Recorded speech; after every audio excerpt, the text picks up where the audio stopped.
Olá, tudo bem? Estava com saudade de vocês. Estamos aqui de volta para mais uma aula de Biologia do Ensino Médio. Meu nome é Marisa Araújo, tá? Vamos trabalhar hoje Reino dos Seres Vivos, referente à semana 1 do PET 2. Quem vai estar conosco hoje é a Vânia. Oi, Vânia, tudo bem com você? Ah, beleza. Então vamos lá para uma aula fácil de biologia. O que queríamos aprender hoje na aula? Nós iremos identificar as características que diferenciam os organismos dos 5 reinos de seres vivos. Vamos também identificar a diversidade biológica organizada hierarquicamente. E vamos reconhecer os representantes dos reinos a partir de representações figurativas. Iremos trabalhar hoje a taxonomia. O que significa essa palavra complicada? Taxonomia, tá? É uma área, né, da ciência, da biologia, que vai estudar aí, gente, vai nomear, vai estudar a diversidade dos seres vivos, tá? Olha essa imagem aqui, olha, a diversidade de seres que tem na Terra, né? Plantas, animais, protozoários, bactérias. Então, nós temos uma diversidade enorme de seres vivos e a taxonomia busca organizar, tá? Nomear, organizar, classificar, separar em grupos por semelhanças. Para que isso, Marisa? Para facilitar o estudo desses seres e a gente tentar compreender a diversidade biológica, tá ok? Olha, nós vamos começar. Quando começou a classificação dos seres vivos? Começou lá atrás, antes de Cristo, né? Tá? Olha só, começou com Aristóteles, né? O registro mais antigo que nós temos de classificação vem lá de Aristóteles, antes de Cristo, tá? Aristóteles, gente, ele estudou muitos animais, tá? Ele chegou a identificar mais de 500 tipos de animais. Imagina naquela época, né? Sem muita tecnologia para fazer isso, como é que ele separava? Primeiramente, vamos pensar na palavrinha que eu vou falar muito aqui hoje, que chama critério. O que é critério? Critério é um parâmetro que eu vou utilizar para fazer comparações, tá? Por exemplo, vou dar um exemplo de critério aqui. Aristóteles, ele classificou animais e plantas. Vamos pensar num critério fácil. Se movimenta, é animal. Se não movimenta, é planta. É um critério, é um parâmetro de comparação. Usou aí a locomoção. Mas será que esse é um bom critério? Imagine todos os seres vivos do planeta e você separar um grupo que não se movimenta. Nem tudo que não se movimenta é planta. E será que planta também só tem essa característica observável? Então, antigamente, as observações eram muito visuais, porque não tinha microscópio, não tinha lupa. Então, era o que eles enxergavam, tá ok? Vamos até a minha bancada, vou mostrar rapidinho essa ideia para vocês. Eu trouxe aqui vários objetos, tá? Da minha cozinha, tá, gente? Ó. Como que eu separaria esses objetos? Eu posso escolher um critério, primeiramente, todos são objetos, né? Já coloquei aí um critério único.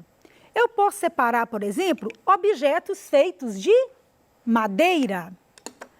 Mas aí eu tenho aqui um palito, olha, coloquei junto aqui um palito que é de madeira, tá? E coloquei também aqui essa espátula de madeira, tá? E eu posso separar o que é de plástico, olha, juntei isso aqui, que é de plástico, tá certo? Então, escolhi esse critério aqui, madeira e plástico, tá? Mas dentre esse material de plástico, eu posso escolher um outro critério. Eu posso escolher um critério que é plástico, mas que também tem metal. Opa, já vou separar isso aqui, ó, plástico e metal, plástico e metal. Já separei desse grupinho aqui, tá? Eu também poderia separar por cor. Objetos amarelos, tá? Objetos laranjas, vermelho. E que tem algum detalhe preto. Então, eu posso ir escolhendo os critérios e, a partir disso, eu vou formando grupos diferentes, tá certo? Eu trouxe um algodão aqui, eu posso falar objetos que vêm de seres vivos. Ah, então agora isso aqui ficou junto com o algodão. Tá certo? Então, à medida que eu vou colocando critérios, parâmetros de comparação, eu posso agrupar de maneiras o quê? Diferentes. Deu para entender? Beleza. Então, olha só, o Aristóteles, ele fez a classificação bem generalista. Ele colocou, por exemplo, aqui, olha, animais aquáticos, terrestres e aéreos. Quer dizer, colocou todo mundo junto. Será que todos os animais aquáticos são tão semelhantes assim? Então, quando você pega um critério muito amplo, igual eu coloquei objeto, você pode pensar em qualquer coisa. Então, quanto mais você busca outras características, mais você vai o quê? Especificando melhor aquilo que você quer descrever. O Teofrasto também aí, ele estudou muitas plantas, né? Enquanto Aristóteles estudou os animais, Teofrasto estudou as plantas e também nomeou mais de 500 espécies de plantas aí. Eu acho que para a época é fantástico, né, gente? Antes de Cristo, as pessoas fazendo esse trabalho. Agora, o ápice da classificação aí, gente, vocês devem ter ouvido isso muito já lá no 7º ano, né? Vamos falar de novo, que é o famoso Linneu, né? O nome dele a gente aportuguesou para Linneu, mas ele era sueco, então não fala assim. Mas vamos chamar de Linneu. O Linneu lá no século XVIII, tá, gente? Já com base em características e estruturas anatômicas, tá? Vamos olhar a anatomia, a forma do corpo, a forma, a estrutura aí dos seres vivos, para poder separar, mas também macroscópicas, tá? Apesar de que o microscópio, ele já tinha sido inventado, né, no século XVII, né? Lembra do Robert Hooke, do Leeuwenhoek, né? Esses pesquisadores já tinham aprimorado o microscópio, já estavam observando já alguns animalículos, que eram os seres microscópicos, mas o interesse em classificá-los ficou mais para frente. Não era muito interesse classificar esses seres, não. Então, o Linneu ficou mais aqui em quem? Olha, reino animal, vegetal e mineral. Tá? Já colocou aí o mineral. Lembrando que vegetal incluía, por exemplo, bactéria, incluía, né, tudo que tinha parede celular, né? Planta, alga, até fungo tem parede celular. Tudo aí estava incluído em animal, tá? Beleza. Um marco importantíssimo de Linneu, vocês não podem esquecer, é que ele colocou, né, a classificação mais simples, a categoria mais simples, né, que a gente chama de táxon, que é a espécie. O que é espécie? Né? Os seres vivos da mesma espécie são aqueles que têm características semelhantes, podem reproduzir entre si e gerar descendentes férteis, tá? Isso aí foi uma descrição aí do Linneu. E ele, gente, olha que interessante, ele já começou a dar nome, né? E ele colocou, olha, 2 nomes. Então, ele começou a chamar por uma nomenclatura binominal. Por que 2 nomes, tá? Nós temos aqui, deixa eu pegar a caneta.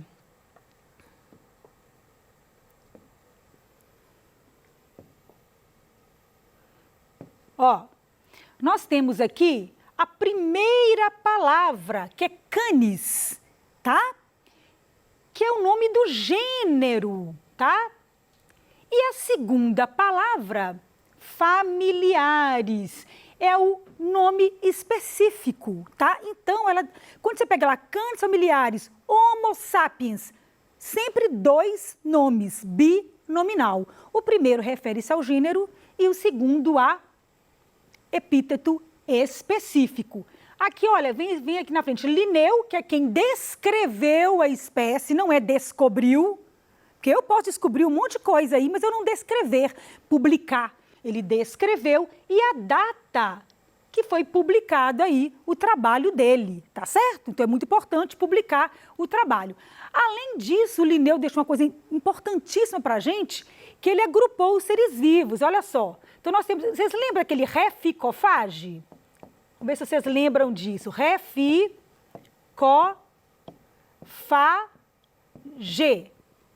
Reino, filo, classe, ordem, família, gênero e espécie. tá? Só que o Linneu não falava ainda de filo e nem de família, tá? Ele chamou o quê? De espécie, tá? Gênero, ordem, classe e reino. Vou mostrar isso um pouquinho mais para frente para vocês entenderem melhor, tá bom? Ok? Bem, gente, um sistema de classificação, ele não tem necessariamente que levar em conta fatores evolutivos, tá? Mas, com trabalhos de Darwin e Wallace já no século XIX, né? Vocês lembram da teoria da seleção natural, né? Teoria da evolução? O Darwin mais o Wallace já começaram a interpretar a biodiversidade biológica, colocando aí caráteres evolutivos, né? O parentesco evolutivo, né? Que os descendentes, né? Quem que é o pai, o que está passando de pai para filho. Então, tudo isso foi acrescentando na classificação novos parâmetros, tá? E vai fortalecer, vai ficando mais o quê? Vai ficando melhor, tá? Então, o Ernst Haeckel, ele era um biólogo alemão que no século XIX, ele gostou muito aí, ele seguia muito essa questão aí da evolução, porque o Linneu era fixista. O Linneu achava que os seres não evoluíram, tá? Ele até colocava aí na mão de Deus a criação de todos os seres, tá? Então, o Ernst, ele já tinha uma ideia mais evolucionista, ele criou o reino protista, tá certo? E no reino protista as bactérias estavam junto, Monera e protista, tudo junto aí, tá? Nesse reino. Se não era planta ou se não era vegetal, é protista, tá? Bem, já no século XX, novidade tecnológica, modernos microscópicos eletrônicos, técnicas bioquímicas. Então, cada vez mais, vamos deixar de ver só a anatomia externa, vamos estudar também internamente a célula, a questão bioquímica. E aí, vamos modificando essa classificação. Ela não para de se modificar até hoje, tá ok? Então, olha só, Copeland, ele está faltando um E aqui, tá? Copeland. Ele propôs um sistema de classificação de 4 reinos, tá? Ele já colocou Monera, tá vendo? Olha, bactéria agora ficou num reino só para ela, Monera. Protoctista com algas e fungos. Plantas no Metáfita e animais no Metazoa. Então, agora já temos a classificação com 4 reinos. Continuando, né, lá em 1969, o biólogo Whittaker, ele propôs a divisão das vegetais em outro grupo, tá? Dos fungos. Tirou fungo aí do protista, tá vendo? E criou os 5 reinos. Agora são 5. Quais são eles? Protista, às vezes tem protoctista e às vezes protista, porque muda mesmo, tá, gente? Monera, fungi, que é o reino dos fungos, planta, que é o plantae, e animalia, tá? Então já tem aqui 5 reinos, que a gente usa muito aí nos livros de biologia, tá? Então, vamos ver aqui a classificação de Whittaker. Ó, que bonitinho, né? Parecendo uma árvore. Então, aqui embaixo, olha, né? O reino Monera, com as bactérias e as arqueobactérias, tá? O reino Protista, com os protozoários, aí, algumas algas. Nós temos aqui o reino Animalia, com os animais, tá? Vermes, tá? Esponjas marinhas, água-viva, moluscos. O reino Fungi, com os fungos. E aqui o reino das plantas, com as algas superiores aqui, tá, gente? Então, separou alga superior aqui nas plantas e algas mais simples, microscópicas aqui no reino protista. Beleza. Como eu disse para vocês, isso vai mudando ao longo do tempo. Quanto mais microscopicamente molécula, né, mais na molécula você chega, mais isso vai aumentando. Então, olha só. Vamos lembrar dos critérios que eu falei com vocês? Ó, critério. Ó, há um critério aqui. Tipo de célula. Tipo de célula pode ser procarionte, com núcleo desorganizado, ou eucarionte, com núcleo organizado. Organização estrutural, uma célula ou mais de uma célula, né? Unicelular, multicelular, né? Solitário ou em colônia. Tipo de nutrição, tá? Isso aqui é um tipo de critério que o Whittaker, ele utilizou. Se é autotrófico, produz o próprio alimento pela fotossíntese, se é heterotrófico, tá? E interação no ecossistema, se é produtor, se é microconsumidor e assim por diante, tá? Então, esses são os critérios utilizados aqui.